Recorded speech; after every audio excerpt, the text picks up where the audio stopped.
Saudara-saudari pencinta renungan harian Katolik yang terkasih, dimanapun Anda berada. Renungan harian hari ini diambil dari Injil Matius, bab 5 ayat 43 sampai 48. Mengasihi orang yang selama ini mengasihi kita, memperhatikan, membantu kita, mengasihi mereka yang menarik, yang kaya, yang punya kedudukan tinggi dalam masyarakat, yang tampan dan cantik, itu bukan sesuatu yang sulit. Orang yang tidak beragama dan para pendosa pun melakukan hal yang sama. Mereka mencintai sesama mereka yang mengasihi mereka. Tetapi mengasihi musuh atau orang yang selama ini menyakiti kita, memfitnah, berusaha menjatuhkan atau menghancurkan kita, merupakan sesuatu yang sulit dan tidak masuk akal. Bagaimana mungkin saya bisa mengasihi pasangan saya yang selama ini tidak setia kepada saya dan keluarganya, yang suka selingkuh, sering melakukan KDRT, tidak menafkahi keluarga, suka berjudi dan mabuk-mabukan. Bagaimana mungkin saya bisa mengasihi anak saya yang suka minta uang, tidak taat pada orang tua, suka melawan orang tua dan memaki-maki orang tua bila keinginannya tidak dipenuhi. Bagaimana mungkin saya bisa mengasihi teman saya yang suka menjelek-jelekan, mencari kesalahan dan memfitnah saya? Rasanya mustahil bagi saya untuk mengasihi mereka. Justru yang ada pada diri saya adalah perasaan kebencian dan dendam. Ingin membalas perbuatannya yang jahat, karena hanya dengan demikian hati saya menjadi lega.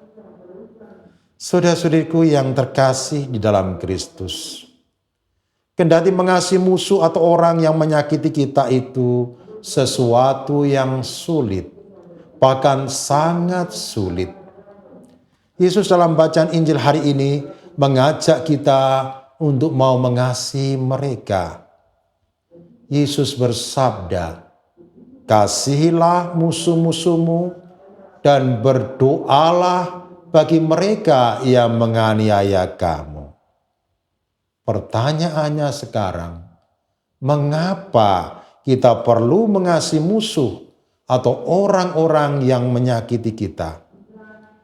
Pertama, karena kebencian dan dendam itu tidak pernah akan dapat menyelesaikan masalah. Orang yang kita balas perbuatannya tidak terima akan perbuatan kita. Dia akan ganti membalas perbuatan kita. Kita dan keluarga kita ganti membalas perbuatan mereka. Begitu seterusnya, sehingga menjadi lingkaran setan yang tidak ada habisnya. Yang kedua, karena Allah Bapa adalah Allah yang Maha Pengasih. Yang mengasihi bukan hanya orang yang baik, tetapi juga orang jahat dan pendosa. Dia membuat mataharinya terbit bagi orang yang jahat dan bagi orang yang baik pula. Hujan pun diturunkan bagi orang yang benar dan juga yang tidak benar. Nah, sebagai anak-anak Allah, kita hendaknya meniru sikap Allah Bapa dengan mengasihi musuh-musuh kita dan mereka yang menyakiti kita. Hanya dengan demikian kita akan sempurna sebagaimana Bapa di surga sempurna adanya.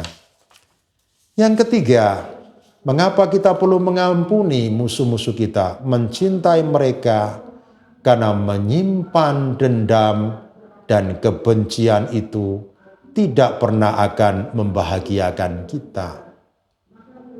membuat hati kita gelisah dan tidak damai. Maka, agar kita mengalami damai, kita perlu belajar mengampuni musuh dan mereka yang menyakiti kita. Saudara-saudariku yang dikasihi Tuhan, dengan kekuatan sendiri, kita tidak mungkin dapat mengasihi dan mengampuni orang lain. Karena itu kita perlu rahmat dan kekuatan dari Allah, Sang Maha Pengasih dan Pengampun. Dari pengalaman para saudara, ketika orang berdoa untuk pertobatan orang-orang yang pernah menyakitinya, kendati hatinya masih dipenuhi dengan kebencian, maka ada dua kemungkinan yang bisa terjadi. Kemungkinan pertama, orang yang menyakiti kita akan disadarkan oleh Tuhan akan perbuatannya yang tidak baik, dan mereka akan kembali ke jalan yang benar. Kemungkinan yang kedua, mungkin orang itu belum bertobat atau masih tidak bertobat. Tetapi Tuhan memenuhi hati kita dengan kasih dan pengampunannya, sehingga kebencian dan dendam dalam hati kita akan menjadi cair, akan pelan-pelan sirna, dan pelan-pelan tapi pasti kita mampu mengampuni dan menerima orang-orang yang pernah menyakiti kita. Bahkan kita bisa berelasi kembali dengan mereka. Amin.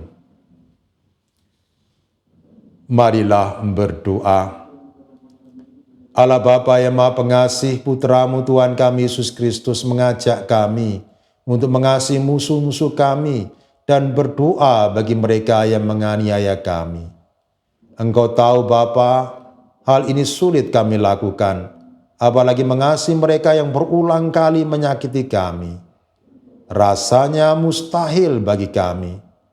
Karena itu kami mohon bukalah hati mereka yang memusuhi dan menyakiti kami, agar mereka menyadari perbuatannya dan kembali ke jalan yang benar. Di lain pihak, curahkanlah rahmat, kasih, dan pengampunan-Mu kepada kami, agar kami pelan-pelan mampu mengampuni dan menerima mereka yang pernah menyakiti kami. Demi Kristus Tuhan dan pengantara kami. Amin. Selamat beraktivitas. Tuhan memberkati Anda. Bapa, Putra, dan Roh Kudus. Amin.